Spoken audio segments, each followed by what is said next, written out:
All right, so let's get started. Let's get Yeah, started. let's get started. Let's Welcome, get welcome, started. welcome, everyone. Today is December 15th, Thursday, and it's an honor to be here with this team and with this audience and our members.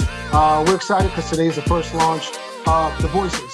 And The Voices is a platform that we wanted to have on the alopecia community, meaning to share just that, these different voices in the alopecia community, the different stories, real life, real stories. And here we are with our first guest, Farah M London. I'm going to pass the mic to Destiny, which is our community manager, to introduce Farah officially. But we're going to do some deep dives and talk about how she embraced her alopecia and her journey and her story and her entrepreneurial spirit. She also has a creative artist spirit. So Destiny, take it away. Yes, you did such a great job of speaking. So today we're here with the lovely Farah, founder and artist of Farah M London, amazing brand that makes jewelry and accessories for people experiencing hair loss. So we're so excited to be chatting with her today, not only because she has such an amazing, powerful influence within the alopecia community, but also because we're going to hear about how she's grown to embrace her alopecia. So can we get a warm welcome to the lovely Farah? And thank you so much for being here with us today, for spending your time and energy here with us. We do not take it lightly, and we really appreciate you. So we're going to start off with a few questions that'll help Farah share her unique story, some advice, her perspective. And then at the end, we'll open it up to Q&A for specific questions where Farah will answer, but also other people on our team can answer, and even people in the audience who feel like they can share something valuable to someone in the audience. So without further ado, let me start with the first question. So tell us about your journey toward embracing your alopecia and feeling confident being bald in public. So firstly, I just want to thank you for having me on. I'm 28. And my alopecia started when I was about 8 years old. And it feels really recent that I've stopped wearing my wig. I guess it's probably been like just over a year that I've been like going out in public and stuff. So it was areata, like patchy until I was 15. And then I lost all my hair at 15. And so I've been bald since 15, and that's when I started wearing my wigs. Hi, Jen. So I started wearing wigs when I was 15, and I never took them off. Like, I don't know how I used to do it. I slept in them. I never spoke about it ever. If anyone asked me if I was wearing a wig, I'd be like, no, like just couldn't speak about it. And then I took it off, obviously, to wash it. And I used to lock myself in the bathroom and cover the mirrors and do it quickly in the sink and put it back on. I couldn't even look at my reflection. And it's strange now. I remembered, like if I did see my reflection, I didn't recognize myself without my wig on. It's really strange now that I feel like I recognize myself more without my wig on. Like when I wear a wig now, it feels strange. But so I guess it all started when I was at university. So I did my degree in jewelry design and making at Central St. Martin's, and I was there for 4 years. And in the final year, we have to basically make like a big jewelry collection. And I mentioned to my tutor, that I have alopecia and that it might be cool to make a collection that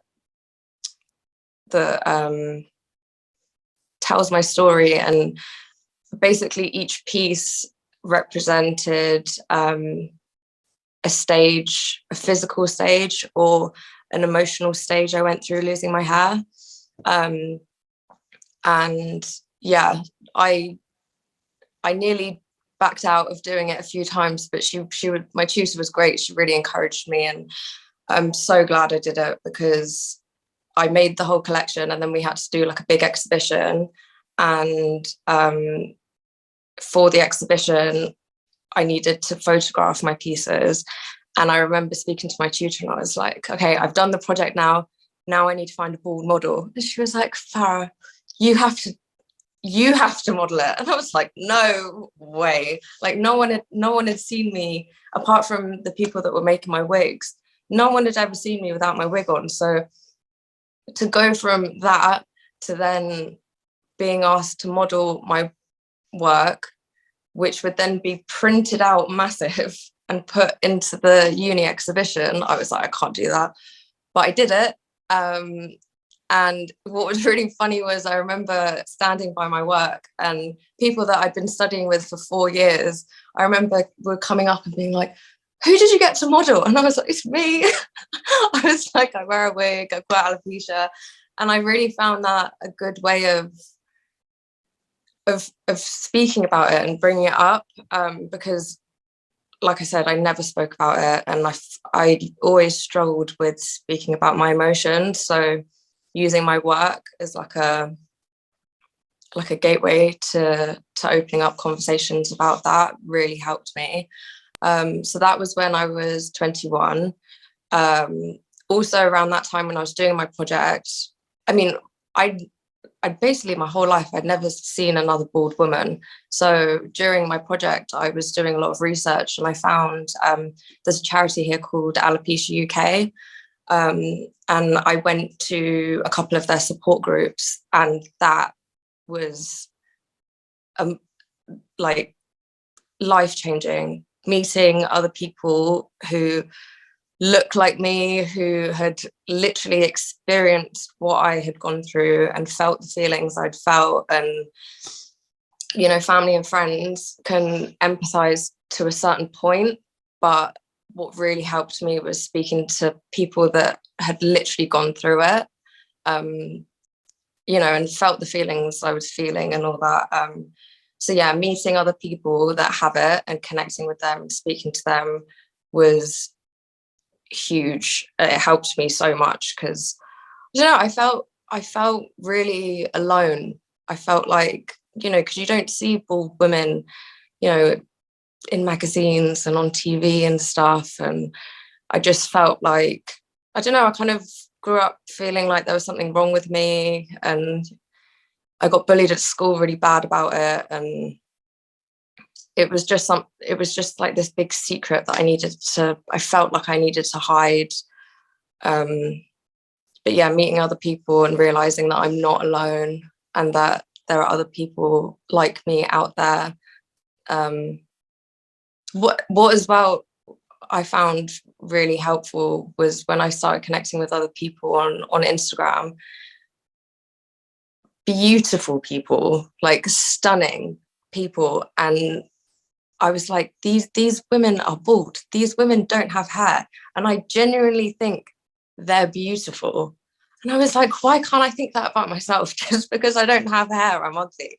But then I can say that, you know, these other people are beautiful and they don't have hair. So that also like helped change my mindset that, you know, I don't need hair to be pretty and all that.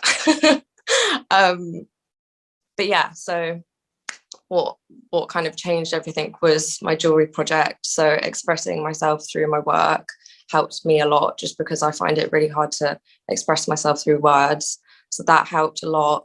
Meeting other people who also have alopecia was life-changing. And yeah, and then connecting with other people on Instagram and speaking to them. They were the main three things. So that all happened when I was about 21. And yeah, I graduated and I kind of stopped making jewelry for a while, which was a shame. But I don't know, I felt like I also needed to take a bit of a break, because I always like to push myself out of my comfort zone, but I think I pushed myself really hard. So I took a little bit of a break, and I was doing jobs so I was working for other jewelers for a while. And then I just really, really wanted to start making again. So I'm wearing all of it now, but this is probably the main piece. I don't know if you can see. That's dope, yeah. So wait, hold on. You mentioned earlier some of your pieces were based on stages or phases. Yeah.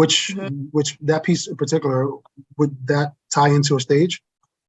So this, I think So I actually made this whole collection for myself. So after all that, and connecting and meeting other people, I realized that I wasn't alone. So I actually made this whole collection for myself, just to remind myself that I'm not alone. So I've got them all.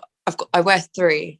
I normally wear another small little one here, but they were just personal reminders that I'm not on my own, and that, just to remind myself how far I've come, and that, Yeah, no, that's I sorry. hear you. Like, I'm curious too, because like you mentioned, the shift for you may have started changing. It seems like when you were 21, and I know it's still an ongoing journey, but like how much of that challenge and you embracing it or battling whether you wanted to embrace it or not led to you creating your jewelry business? Like, was it like, was something, accessories and jewelry, was that something you were thinking about as a kid growing up or as a young adult, or did it immediately happen right after alopecia hit and you started like rocking it, like, this is me, this is who I am? At So what point would you say that led to that journey? So I've always been into art. It was my favorite subject at school. I was mainly a painter. I still paint now, but painting was like my main thing. So when I went to university, I did like a year course. And it basically, like, every week we did something. Like, 1 week we were doing fashion, 1 week we were doing product design. So it was basically like a year for creatives to realize the options, because at school you only really do like fine art, and that's just painting. So I found jewelry then, and then obviously did my project and everything. And when I graduated, I made this collection for myself. And then when I was connecting with other people online, I don't know, they helped me a lot. I know it might sound silly, but they really do help me a lot. And then meeting other people that had it, and then also wanting to start making again, I was like, I can I can make these and sell them to other people, and hopefully they'll have the same meaning and purpose to other people, and help other people like they've helped me. So yeah, I Yeah, hope it's that funny because answers. I follow a lot of I feel like I'm a creative guy myself, and I follow a lot of like solopreneurs, like these individual entrepreneurs that are, which a lot of people can relate to when you're starting a business or starting an idea and trying to turn it into a reality. And one of the things, this guy that I follow, his podcast is called the Codecast. His name is Dan Cole, and he talks about how if you're solving a problem for yourself, like, you don't have to try to reach the masses. Like, it's hard to compete, especially when you have no budget and you're just starting. You don't have to compete with the masses and try to get an idea. Like, who's your ideal customer? Everyone. No, that's the wrong idea to think about marketing. So he says, like, think about solving a problem for yourself, and then try to find everyone else that may have that similar problem or an interest in that problem. And that's that natural organic connection. Like, you have more long term. It takes longer to get there, so it's more of a marathon, but it's something that you love because you started from you. So I'm curious to know, a follow-up question to my last one was, how do you keep creating? Like, how do you find that that creative inspiration? Like, now you're drawing, or you're painting, so it's like, what sparks that? Literally seeing that it is helping other people. So when I get a lot of orders as like gifts, so I get a lot of parents buying them for their children, and then they'll message me and say, they'll just tell me that they've my work is helping them on their own journey, and that it's helping support them. And literally just hearing from people that I'm making for, that I'm helping them, is the biggest motivation to keep me carry on. Sorry. Yeah, I'll get my but yeah, just hearing from people that my work is helping them is the biggest motivation. that's dope. So you have a follow-up question?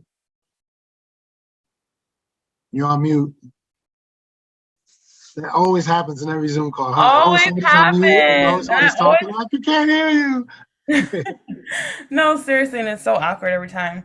But I absolutely love love this entire talk and everything you're saying. Especially like reading what Jen said about how she wears her piece and that like it makes her feel beautiful with or without hair. Like the fact that something you created can make someone feel like that. And I know people listening to this are thinking like, oh my gosh, what should I do? Like, how can I encourage myself to like create a business around alopecia awareness? And you're the most amazing example of what is possible with a business. So I would love to know, and I feel like everyone listening would also love to know, what would you encourage someone thinking about creating a business centered around alopecia awareness to do or to start with? Yeah, I can't lie. The business side of it, I'm learning myself still every day. So at the moment, I'm literally just making things and then, you know, putting them on my Instagram. And then now I've got an Etsy shop, which has helped a lot. I'm not too sure how to answer that. I'm so sorry. I'm curious, out of your Etsy shop, do you know if most of your orders are coming from the UK or from US, from somewhere else? Do you know what's really interesting? It's mainly abroad and all over abroad. So a lot in the US, a lot over Europe. I do get some orders in the UK, but it's mainly abroad. What do you think that's a testament to? Is it because of what you're doing on social media, on Instagram, or is it another platform? Are you like advertising anywhere else? It's literally just Instagram. So, yeah, I think because that's also another amazing thing about Instagram. Like, I'm friends with people all over the world now, and it's so cool. It's so cool. Yeah, Instagram has done shout out to them because they've done a great job, Meta, on creating the platform that used to be just photo sharing to now this entire creator ecosystem, from reels to live. It's almost like they're turning it into the shopping channel. Like, you know, there's merch you can purchase directly from your profile, and they've been recently announced they're experimenting with empowering creators with digital collectibles and NFTs and Web3, which is the future of the internet. So they're definitely ahead of the game. So that's inspiring. Like, creating dope content and connecting with real people can lead to convergence for sales, because it's not like you're out there trying to sell like a used cars salesman, like buy my stuff. No, I'm sharing my real story, and if it applies to you, there's a connection here. And if you think this is dope and you like it and it can apply to your lifestyle and your personality, then it's a good fit. And those are the best sort of connections, because you're building a community within a community. And then also even thinking about how, like you said, oh, I don't know how to answer that question. But if we think about everything you've said so far, it's more so about like starting to share what you're creating or what your idea is, putting feelers out there and going for it. I feel like you're a really good example of that. And so you did answer the question. Yeah. I see Manny, Fresco, and Charlie has some follow-up questions. We're going to save our questions to the end, but you know what? Since you guys are nice guys, I'm going to let you interrupt and go for your question. Manny, you go first. I was raising my hand for Charlie. Come on. Go ahead, Charlie. Go for it. Nah, can you hear me? Yeah. Yeah. Farah, I had a question. So now that, I'm hearing your story, because I didn't know, we've been talking to social media here and there, but I never really dove into your story. So I appreciate you sharing that with us. But do you feel now at this age, are you fully accepting alopecia, or do you feel like you still struggle with it? I still struggle a lot, which is also like a flip side of Instagram, social media, that people do assume that I'm super confident, but I'm not. Like, I was so nervous. I was so nervous with this. And people always get surprised when I say that I get nervous doing things. But yeah, it's definitely still something I'm working on. But like I said earlier, I always try and push myself. So I do feel like every day when I do leave the house without my wig on, I'm still pushing myself to do it. It's not like I don't know. Yeah, I still struggle. It still is hard. You know what's interesting about that? I really think there's no like right answer, because everyone has different walks of life and there's different paths. And like Charlie and I talk about this a lot too, because it's like me, I don't have alopecia, but in our pre-call yesterday, before I was telling her, like, I am losing my hair, like I'm male pattern baldness, like I'm thinning up here. So it's like I rock a hat every day. Like I could be inside the house, I could be outside the house, and I'm rocking a hat all the time. But I've been like that for the last like 10, 15 years, and it's become a part of me. And I don't know if that's because Charlie was used to rock a hat all the time, and because all of our brothers do the same thing. But it becomes a part of you. And like, you taking it out, me taking it off and going out naked. I mean, walking out without the hat, I feel like I'm walking out naked. So like, there is like, you can feel confident. Like if I'm going to like a special event, I have to dress up. Like, of course, I'll just leave it off. And I know, Charlie, you can probably speak to that as well. Cause like, if there's a business sort of like charity event, you'll go to Sue with no hat with no problem. But like your every regular life, like for the most part, I always see you with a hat. But why you think is that? Well, I mean, for me, I was diagnosed, for those that don't know my story, I was diagnosed with alopecia at the age of 10. It kind of grew back at 11 and fell off at the age of 12. And it took me about, 6 or 7 years to finally accept it. And during that time, what I found was wearing a hat or wearing a hoodie or wearing a beanie or wearing something to cover it up made me feel good about it. But it became like my dress code. Like, even though I accepted alopecia and I'm perfectly fine without a hat, but it's like you said, like if I don't wear a hat, I feel naked, right? I don't feel like something is off. I feel like something is off, but I have no problems, wearing a suit and not wearing a hat. So for me, it's just, it's a part of me now, wearing a hat. So yeah, so it's something that it helped me cope with alopecia at my earlier ages, but now it's like it's a dress code thing for me. Like it's a part of me now. Yeah, 100%. A lot of people can relate to that. Like that's what I said earlier. There isn't no right answer. Everyone is different. Everyone sees success in their own perspective, and like it shouldn't be where, hey, for me to be okay with it, I need to stop wearing wigs. I need to stop wearing hats. That's not the case because everyone is different. So like, Farah, I would like to ask you, like, if there's one piece of advice that you would want to give to someone that's struggling to embrace their alopecia, like, what would that be? Oh, my bad. Sorry to cut you off, Rob, but so if you can answer that question, but more if you can direct it to a younger Farah, right? To the when you were younger. Yeah. What's an advice Like you can give? a letter to my younger self. Yeah, there you go. That actually makes it a bit easier to answer that question, because I do struggle with answering it, just because I don't know. Like I said, like I am still learning myself how to kind of accept it. But if I could go back and speak to my younger self, I would definitely say to try and reach out to other people that have it, because knowing that I'm not alone changed my life. And when I was younger, I felt so alone. Like it sounds so silly, but I felt like I was the only one that had it, and it was really isolating. And it's a really hard question, because then it's like, back then we didn't really have the resources like we do now to be able to find people so easily. Like I'm so grateful to things like Instagram and Alopecia UK, because young people now have so many resources that will be able to help them. But and then it's like, don't listen to the bullies. But when you're getting bullied, that's such a like. I'm curious about the bully thing too, because it's like, how old are you now? You mind me asking? 28. 28.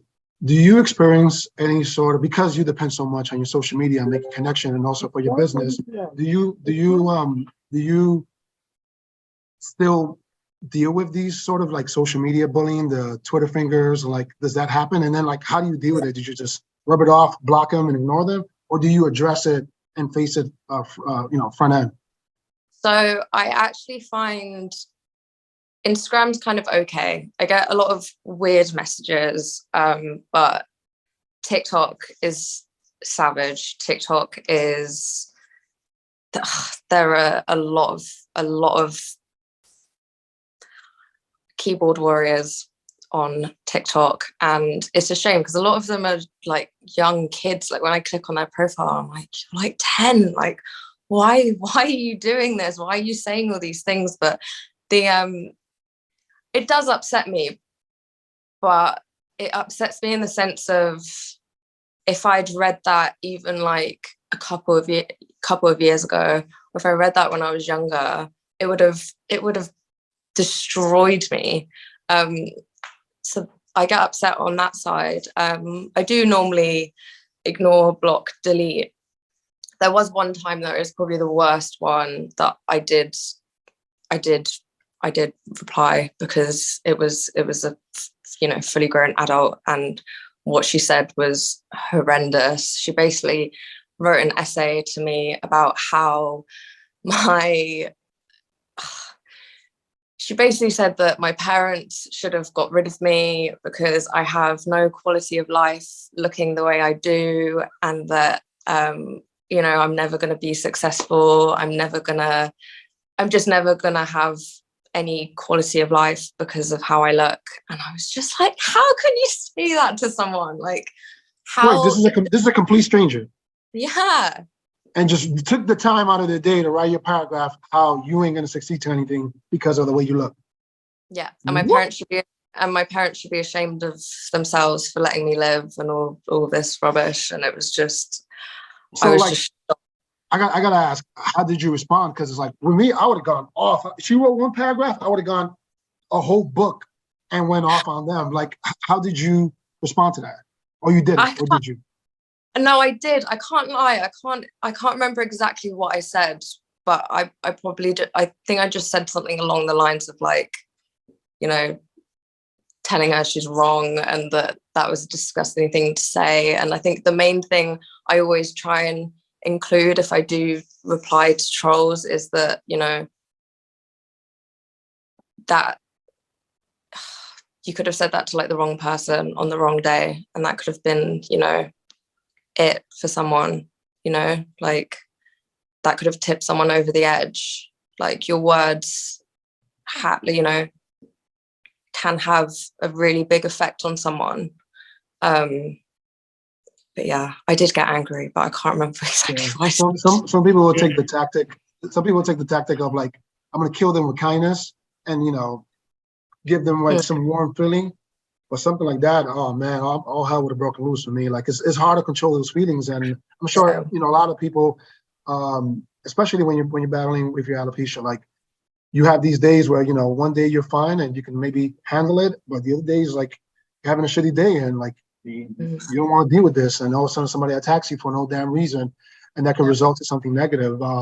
So I appreciate you sharing that. Charlie, you gonna say something? One thing, yeah, let me add something to it. One thing, because with me, I still get it to this day. I'm 38 years old. I'm a grown man, and I still get the trolls and people clowning this, that, and the third. But one thing I've learned over the years is to ignore people, right? And and the people that are saying this, I can guarantee you they're not doing better than you. I can guarantee you these are people that are hurt. These are people that are hurt. So it's not more of a reflection of, damn, what's wrong with me? I'm dealing with it's more of what's wrong with them. So when they clown me, I like look at it like, yo, what's wrong with this person? And the same thing what Rob said. Rob added, kill them with kindness, because I've done that before. And I've done the route where I've gotten angry or I'll curse somebody out, or, and nobody does it in front of my face, obviously. It's always behind, a computer or a phone, right? So it's more of a reflection on them. So don't ever feel bad, or don't ever feel like what's wrong with me, or put down on yourself. Of course, we don't like to hear negative things about us, but just know I can guarantee you, I put my life on the line, that person is not doing better than you. I can promise you that. So therefore, they want to hurt people. You know what I mean? Hurt people. So that's just a piece of my advice. Over the years, I was able to overcome. So when people do troll, I just block them right away, because my peace is my everything. And now they don't have the privilege to reach out to me. So Yeah, those are some of Yeah. the things that I've done and I've learned over the time. That's real talk there, and thank you for sharing that, Charlie.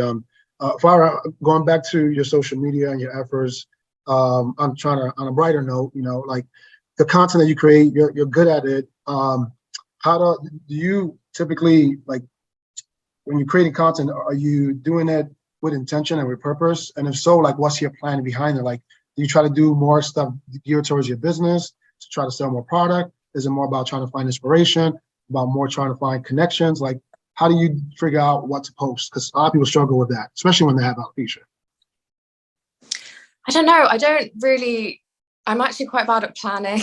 I just post whatever like I'm up to, or if I've just made an order, then I'll post a picture of it. Or if, I don't really wear makeup much, so if I ever do, I'll take a picture and post it.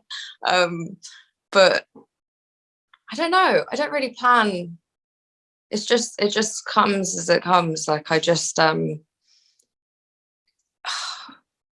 think my intentions with my Instagram is purely to just show people that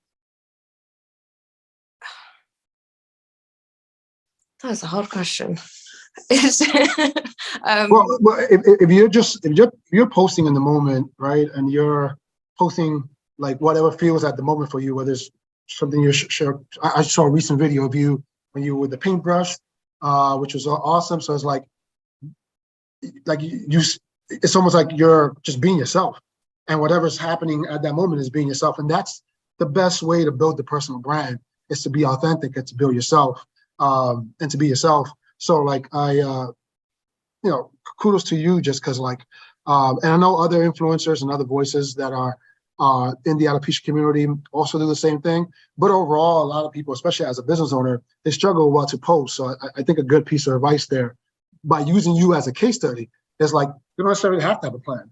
Like, you can just go in there and just be yourself, and whatever you post that day, you post that day. If you don't want to post, don't post. But like the important thing here is being yourself at your own time, and to go back to what Charlie said, is like, your piece is your everything. So like there's a balance of trying to figure out what's good for the business, what's good for me, and then what's good for the people that I'm looking to connect with.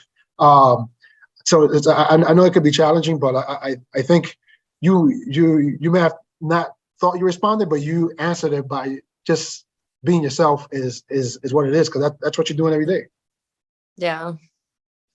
I know, Destiny, you had a question.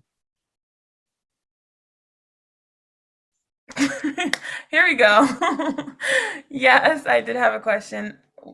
So basically, we wanted to give you the opportunity to share about where listeners can find you and your products after this interview, because we want folks to not only join your community to get in touch with your amazing products, like even seeing what Jen said about how your products make a difference in her life. Like, let us know where we can go, support you, follow along with you, and show you some love. Wait. My bad, cut you out. I'm gonna put it on pause. Since you mentioned Jill, and Jill's on here, and Jill mentioned that on the chat. For the audience that's gonna be watching this, Jen? Mm-hmm.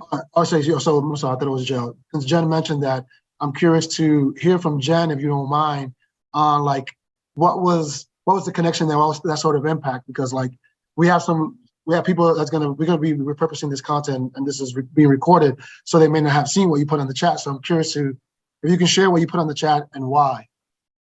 Jen, the mic is yours. You on mute. You on mute, by the way. There we go. I'm off mute. Hi, everybody. Hiya. So I'm Jen. I'm now off mute officially. I just said in the chat earlier that I met Farah originally through her jewellery. It was her jewellery that connected us, and I bought one of her small necklaces that I've got on tonight. I've been wearing it every day for a year, and it's like my comfort piece now. It is a real comfort to me. And I just said in the chat that it kind of reminds me day in, day out that with or without my hair, I'm still a really amazing person. I am still the same person inside and out, and that my hair doesn't define who I am. It's a tiny little necklace. It's like a necklace with a bald person on it. And every day when I wake up, I just look at it and it just reminds me that I'm still that same awesome person, and I can kind of take on the world and kind of what that day brings. And it's that really special reminder. And it's Farah's jewellery that's kind of made that happen. And I've now got like her earrings and all her other jewellery, but it started off with the necklace. And it's really, really special. That's beautiful. Oh man, thank you. You give me goosebumps. You get me emotional right now. I love it. I appreciate you sharing your testimony on that. So now, Farah, going back to you. To answer Destiny's question, how can they find your products and what else is coming? Oh, sorry, that that made me a bit emotional. Me and Jen are like best friends now from this, so that was so nice to hear her say all that. But that was another like amazing thing that's come from this. So she initially contacted me about my jewelry, and now we're so close. We're 2 peas in a pod. We're 2 peas in a pod now. We are very good friends now. Thanks. Sorry, what did you say? What was the question? Destiny, go ahead. You said me? Yeah, no, it was your question she was answering when I interrupted. Where you can find his stuff at. Yeah, where we can find you, where we can support you, and follow along with you. So my all my social medias are Farah M London, and then I've got an Etsy shop, and that's also Farah M London. Yeah, but so you go to Etsy, or is it like FarahMLondon.com, or you just go to Etsy and search your name? Yeah. If you just go onto Etsy and search Farah M London, then my stuff comes up.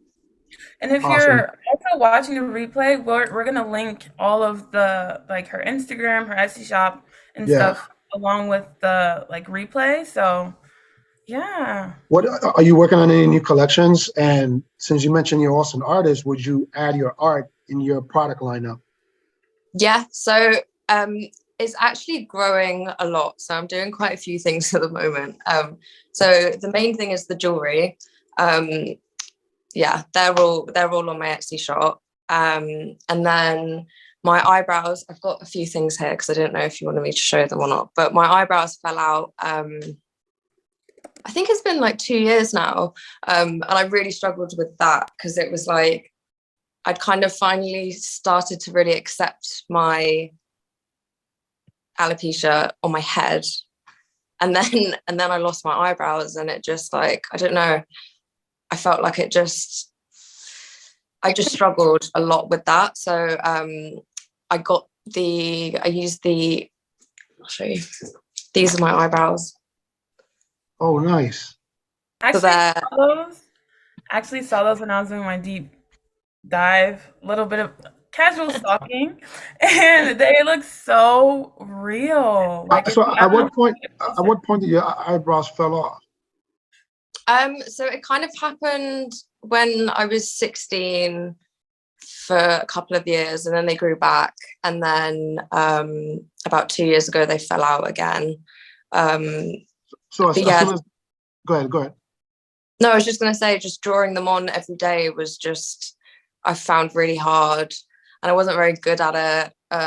So these have been a lifesaver, because you literally just cut them out, put them, when you're a kid and you get like a temporary tattoo and you put water on it and peel the paper off, that's literally just what these are. So it takes me seconds now to put my eyebrows on. So earlier on, when you first experienced that, when you lost your eyebrows, what were you doing then? Like, were you replacing them, or were you just rocking without them? Were you painting them? From that point when it fell off to you starting to do your own eyebrows, what was that transition like? So I got them tattooed, which I kind of wish I didn't do, because I wasn't really happy with them. And then, I ended up just covering them, in the sense of, when I got them done, it was easy for me to do my makeup, because I would just use them as like a template. But I just struggled doing like drawing them on every day. So then when I started making these, they literally they've made I know it sounds silly, but they've literally been life-changing, because it's just, no one seems to think that, no one can really tell, which is great. And they're quick and really easy to use. So Are they reusable, or once you take them off as a wrap? Yeah. They're just they last for about 2 to 3 days. But once they're done, they're done. Gotcha. Charlie, I saw you raise your hand earlier. You had a question? No, I didn't have a question. I had more of a comment, because you used the word struggling a few times during this conversation. And I just want to say, Farah, you're beautiful. You're a true inspiration. Super proud of you. I know while you're sharing your story, you can be super vulnerable. Vulnerability is real. And I just want to let you know that through vulnerability, I feel more connected to you because of that. So that's real, and everything happens for a reason. So just understand that you're inspiring other people, and that's amazing. And like, for instance, Jen is a prime example. So continue to do what you're doing. You're beautiful, and you're very inspirational. So I just wanted to say that. Thank you so much. I would add, you brought up a good word there, vulnerability, and it's a strong key word, because vulnerability is the birthplace of growth, creativity, and change. When you allow yourself to be vulnerable, you increase your chances of winning in life, of finding solutions, of trusting yourself with decision making. So I think that's an important outtake and highlight to point out. So for sure, thank you for sharing that. We have about 15 minutes left, and I wanted to make sure anyone else can add a question. If anyone has any comment to share, Jill, Jen, Mike, Manny, by all means, I'm going to take Farah off the spotlight, because she's been on fire, and make it a little group discussion here. But anyone has any other comments or questions to ask? If you don't mind, I wanted to call out on Jill, because Jill mentioned something about her daughter earlier that some of the folks didn't get a chance to hear. And Jill, maybe if you don't mind sharing your little bit of that story, and I think that'll be empowering. Sure, thank you. And sorry, I hope my dishwasher isn't making too much background noise. No So my daughter, she is 6, and her name is Lux. And Lux began to lose hair in October, just like a little dime-sized spot. And initially, we went through the doctor and the blood work and all that. And then it started getting larger and larger, and she was officially diagnosed with alopecia areata last month on November the 15th. So this is very raw, very new and shocking to us, but she is losing a lot of hair up at the front. And now she's began to lose her eyelashes as well. So we're kind of in this holding pattern where we're basically more or less anticipating that she's going to lose it all, just how rapid it's coming out, especially in the last 2 weeks. But yeah, I found your community. Actually, I found you through Charlie, actually, because Lux has thrown herself into basketball, and she is killing it. Like, we call it, the coach has called her Michael Jordan. So, she has really learned that, even through this hard thing, like, it doesn't matter if she's losing hair or not, she can still go kill the basketball game, and so that is a gift. And we didn't even know that she could play. But I just wanted to join this community because I want to know how to support my daughter. And she seems fine with it, but I know she's not, sorry, now I'm getting emotional. She's just 6, and she has experienced a little bit of bullying already at school. And we're trying to empower her. And luckily, she's not been tainted by vanity yet, because she's so young, and I think as women, especially, that starts, I think you get the awareness of what you look like around middle school, and you start to think, oh, people are looking at me, But I joined the community, and I wanted to join and listen to your story, Farah, because you are gorgeous. I got in here, I was like, oh, we got supermodels on here now? Okay, great. You know, I just want to be able to join a community and learn how to empower my child and how to empower her and just embrace the alopecia. Let me say something pertaining to that. Jill, I'm a parent myself, and as parents, we want to be there for our kids, and this is a battle we can't control, right? Right. We can't control. It's happening. We can't control it. So one thing that with my mom, because I'm looking at my mom right now. When you was talking, you're my mom, basically. But one thing, when I was watching my mom seeing me go through this, that hurt me because my mom was crying and was very emotional for me. Right. And Sure. I don't want to see my mom cry. I don't want to see my mom struggling with it. So one thing I would say is be there for her, talk to your daughter, give her support. You know, she seems like she's more accepting of it, like already. I might think it's normal or whatever it is.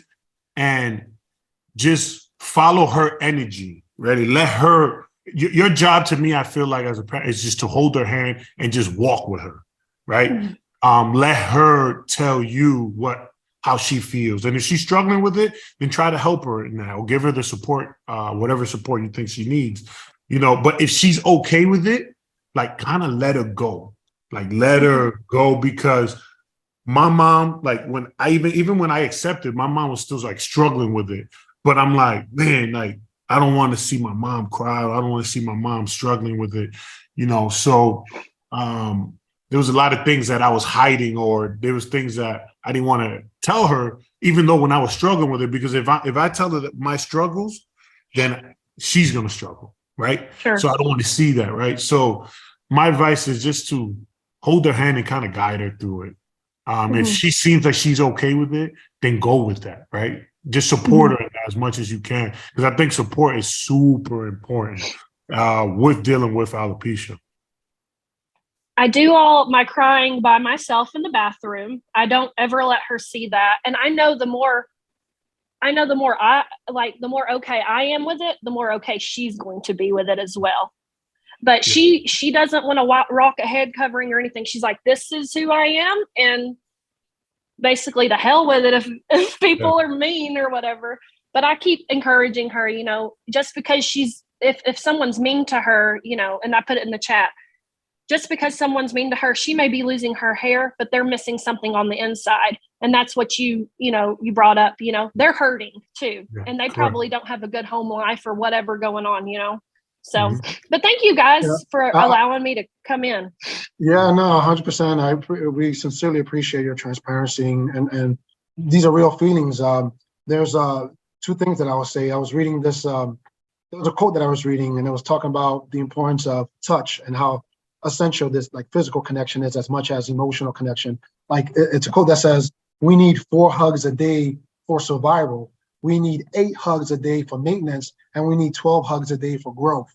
So I would say it's your baby, but also not saying anything and just giving her a hug and a kiss and giving her that physical support is also just as important.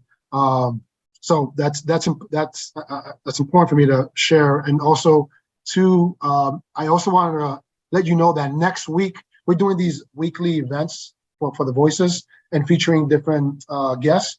And one of them, I don't know if you heard of a little girl named Sage. Sage, she's on TikTok. She's a little bit of a social media influencer now. Her audience keeps growing, and has a huge personality. And the way her confidence level is through the roof. And she's her mom, Rachel, she's also a member in our Alopecia.Community, and she's going to be the featured guest. And the topic is going to be about just what you're saying about how moms and dads can cope and resources and guides, and what is the blueprint for your child having just getting alopecia, and how do you battle with it or deal with it, especially in the school system. She was talking to me about so many programs that state programs that educational systems have that you'd be surprised, resources that the school doesn't tell you about that you have the right to access. So it's going to be a really good one. It's next Thursday around the same time, but we're going to be announcing it tomorrow. So this is a little bit of a sneak peek. But yeah, we have 5 minutes left. I got another question though. I'll go for it. For Farah? There's treatment for it now. Is that something that you considered ever doing treatment, or have you done treatment? Or do you want your hair back? Do you want your hair back? Or I guess there's two separate things for that. So when I was younger, Mum did show me to everyone and anyone that she could. But I just remember, like, I don't know, you mentioned something, Joe, like you only really kind of realize what you look like when you're at middle school. And I'm guessing is that like secondary school here, like when you're 11, 12. Yeah. So I remember when my alopecia started when I was like 8. I remember seeing and literally not being bothered. Like I just wasn't bothered. And I only started being bothered about it when the bullying started. So on that side of it, I think if I could go back, something that would have helped me when I really started to get upset about it at school would have been to see other people that had it as well, to know that there wasn't just something wrong with me and, you know, I was weird and all that. But I did go through treatments and stuff, saw doctors and all that, but wouldn't do it again. I remember a few years ago, I got contacted by a company saying that their cream or shampoo or whatever it was going to help my hair grow back. And I did accept and I did try it. And it was a big mistake because I was literally having nightmares that my hair grew back and then it just was like falling out all over again. And the falling out part, I remember, was the most traumatic part because it was like I was scared to brush my hair because then I'd see it. And so trying to get it back through whatever cream or whatever it was, like triggered me massively, so I stopped. And also the thing about like, do I want my hair back? It's really strange because I have no memory of having hair now. Like even from like 11 to 15, before it all officially fell out, it was basically nothing. So yeah, I have no memory of having a full head of hair. So it's kind of hard for me to even think about it. But I would be curious, but then also no. So today, right now, Charlie, what's your magic question? We did this documentary called "What Is Alopecia?" And Charlie asked all the subject talent that was on the film. If you had, it's like the Matrix question. I don't know if you guys seen the Matrix, but if you had the magic pill. If I had the cure to cure alopecia and I had this pill, you had to take this pill, would you take it? No, I don't think I would. No. Oh, interesting. It's shaped who I am today. Like I don't know. No, I wouldn't. I wouldn't be. I don't know who I would be if I didn't have it. And I'm really, really loving helping and supporting other people that have it too. And just, yeah, just proving that just because we look a little bit different doesn't mean that, you know, we're worth any less, you know. And it's crazy because anybody I've asked that question that have alopecia responded the same way. Because at the end of the day, I feel like we were chosen for a reason, right? And we have the power to inspire others. So maybe this is our calling, you know, this is your calling to inspire your other and to focus on your, you know, your creative side of things, you know, with your jewelry, your art. And yeah, man, it's crazy because everybody say the same thing where they say they wouldn't take it. Especially when you've had it for so long, it's you, it's who you are. And I remember asking the same question to this other lady, and she was like, she loves the idea of wearing different wigs, because now she has a different, you know, sort of swag that she can present or she can have, and she controls that narrative. Like alopecia doesn't dictate that. So it's beautiful that you share that. And with that, it's a wrap. We're gonna close out. Let's give it up for our special guest, Farah M London, international grounds in the building. We appreciate you and can't thank you enough. We'll be replaying this on Alopecia.Community. Next week, we have another special guest, as I mentioned to Jill. It'll be Rachel, Stage's mom, and it'll be on the topic of parenting a child with alopecia. So with that, peace, blessing, and love to all. And yeah, have a good night. Thank you so Thank you, much. Farah. Thank you. Thank you. Appreciate you guys. Thank you. Thanks.